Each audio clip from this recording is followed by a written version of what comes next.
The villa uses recycled materials such as flax. The fibre, which is a byproduct of the textiles industry, delivers high strength and durability, abrasion resistance and high moisture regain.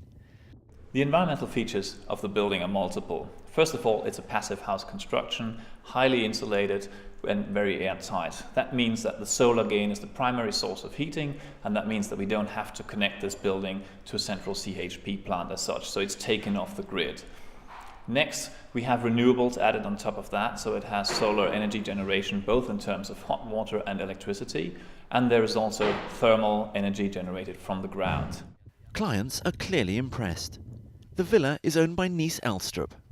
I think it's a must that we in the future build houses like this, and I think that it in a few years will be a demand from a law demand that we build like this. I think the old type of heating and just consuming electricity is part of the past. CF Muller aims to be using sustainable architecture for all projects by the year 2015. As more than 50% of its building projects are already energy design buildings, and with clients becoming far more environmentally conscious, the company estimates that in 10 to 15 years, energy neutral and eco-friendly designs could be a building regulation requirement. Behind me, the Øresund Bridge, one of the world's longest, connects Copenhagen to Sweden. This 15.5 kilometre wonder of engineering, which opened in 2000, has transformed travel across Scandinavia's northern territories and will be one of the first things that world leaders see when they fly into the city in Copenhagen. Nearby are the turbines of Middelgrunden, the world's largest cooperatively owned wind farm. Providing 4% of the city's electricity, it will act as a reminder to delegates as to why they have come here.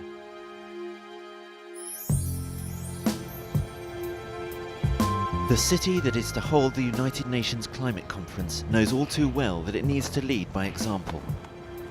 Copenhagen has introduced a number of initiatives that aim to reduce its carbon emissions by 20% by the end of 2015. 1 in 3 of inhabitants already cycle to work. Copenhagen believes that by becoming the world's best city for cycles and increasing the number of people getting on their bikes, it will be on the right path to meeting its objectives. The biggest environmental goal for the city of Copenhagen is to become the eco-metropolis of the world. In that sense, that we would like to present ourselves as a city as an example to other and also bigger cities around the world. If you can see it working with 500,000 people, it's much more easier to persuade your colleagues in a maybe 10 million people city. The never-ending flow of bicycles here has been 40 years in the making.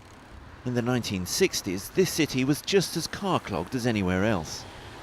Now Copenhagen has 350 kilometres of cycle tracks, many kilometres of cycle lanes, and is home to the busiest cycle route in Europe.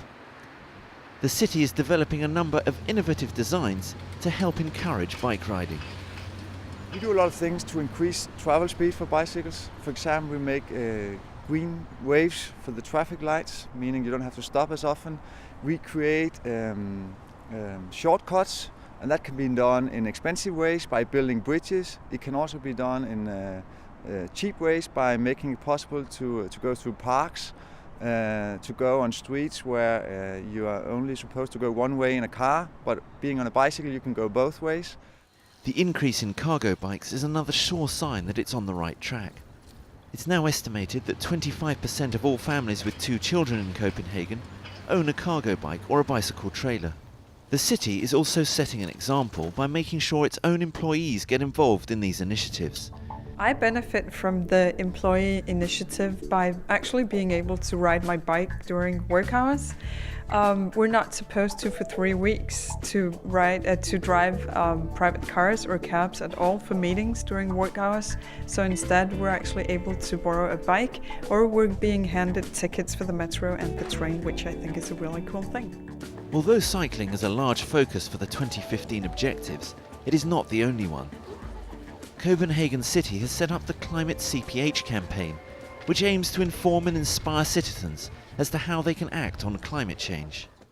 One of these initiatives is the introduction of climate consultants. Citizens are able to book a visit with the consultant who can offer them advice on how to save energy and money. Well, if Copenhagen is to reach its goal and reduce its CO2 emission by 20% in 2015, a lot of people need to participate in that, and it includes the citizen.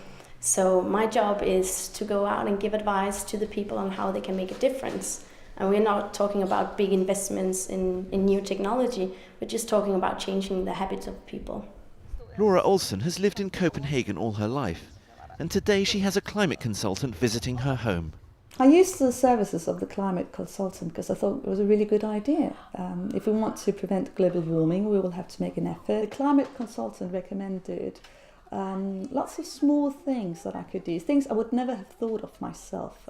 We talked about the setting of my television, we talked about my refrigerator, we talked about the way I cook my food, and the funny thing is, lots of these things I won't have to change the way I live, but by changing little things I do, I actually save myself money and help the environment.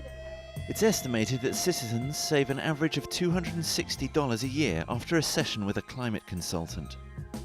Copenhagen's attitude towards climate change is infectious, and it's encouraging others to follow its lead by rolling out a social networking site called World Climate Community, where everybody from politicians and movie stars to concerned citizens and NGOs can discuss climate, environment and sustainability issues, interact directly with opinion leaders, profile causes and make petitions.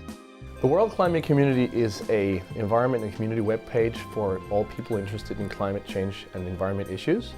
So if you've got an interested point of view you want to bring to the world, you want to find other people you want to connect with and work together with, you can go to the World Climate Community and work with them.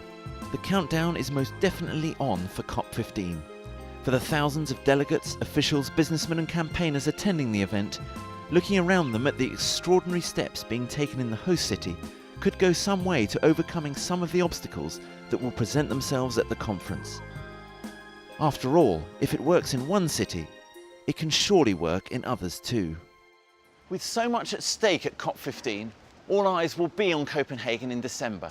Unfortunately, I now have to leave this fabulous city, but join us next week when we'll travel to Japan, Thailand, the US and Ireland, among others, where we'll be exploring new renewable energy systems that could help pave the way for a sustainable agreement here in Copenhagen. My name is Flemic Webb. Thank you for watching.